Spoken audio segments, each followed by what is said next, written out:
নমস্কাৰ সকলোকে মোৰ এই চেনেল সঞ্জয় বৰুৱালৈ স্বাগতম জনাইছো।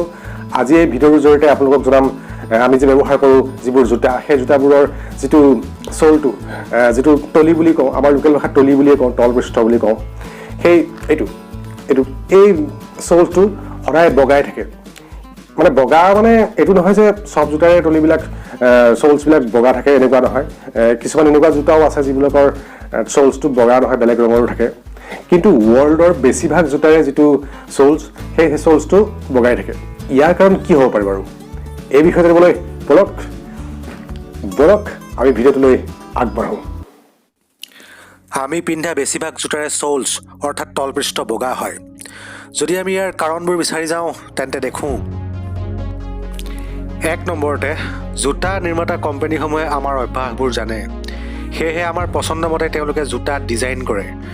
বেলেগ ৰঙৰ তুলনাত জোতাৰ সোলছত ব্যৱহাৰ হোৱা বগা ৰঙৰ ৰবৰৰ দাম কম, অৰ্থাৎ সস্তাতে পোৱা যায়। সেয়েহে কোম্পানীসমূহে জোতাত বগা সোলছ ব্যৱহাৰ কৰে। দ্বিতীয়তে নৰম সামগ্ৰীৰে বনোৱা ৰবৰৰ ঘনত্ব কম, সেয়েহে বগা ৰবৰৰ বায়ু অধিক থাকে। সেইকাৰণে বগা সোলছৰ ওজনো কম হয় আৰু খৰচো কম হয়। সেইকাৰণে কোম্পানীসকলে এইটোকে বেছি অগ্ৰাধিকাৰ দিবই। তৃতীয়তে বগা সোলছে অধিক উষ্ণতাটো উত্তাপ নিয়ন্ত্ৰণ কৰি শীতল কৰি ৰাখে। সেইকাৰণে বহু ক্ষেত্ৰত চাবচোন, অত্যাধিক তলুৱা ঘমা মানুহক বগা সোলছৰ জোতা ব্যৱহাৰ কৰিবলৈ প্ৰায়ে পৰামৰ্শ দিয়া হয়।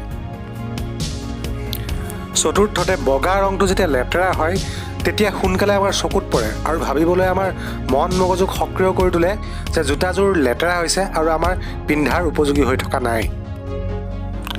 আৰু পঞ্চম ফেক্টটো হৈছে জোতা নিৰ্মাতাসকলে জোতাৰ সোলছবোৰ এইকাৰণে বগা ৰাখিব খোজে যে অধিক দিন জোতা ব্যৱহাৰৰ ফলত জোতাযোৰ যে ডেমেজ হৈছে সেইটো সংকেত বগা সোলছৰ জৰিয়তে আমি সোনকালে গম পাব পাৰোঁ যে আমাক নতুন জোতা এযোৰৰ প্ৰয়োজন হৈছে। এইটো এটা ব্যৱসায়ীসকলৰ মনোবৈজ্ঞানিক ফেক্ট বুলিও ক'ব পাৰি। এনেবোৰ বিভিন্ন কাৰণৰ কাৰণে আমাৰ যিটো জোতাৰ সোলছ, অধিকাংশ জোতাৰ সোলছ বগা আমি দেখিবলৈ পাওঁ। আশা ৰাখিছোঁ আপোনালোকে এই ভিডিঅ'টোৰ জৰিয়তে সৰু সুৰাকৈ কিবা এটা হ'লেও জানি গ'ল।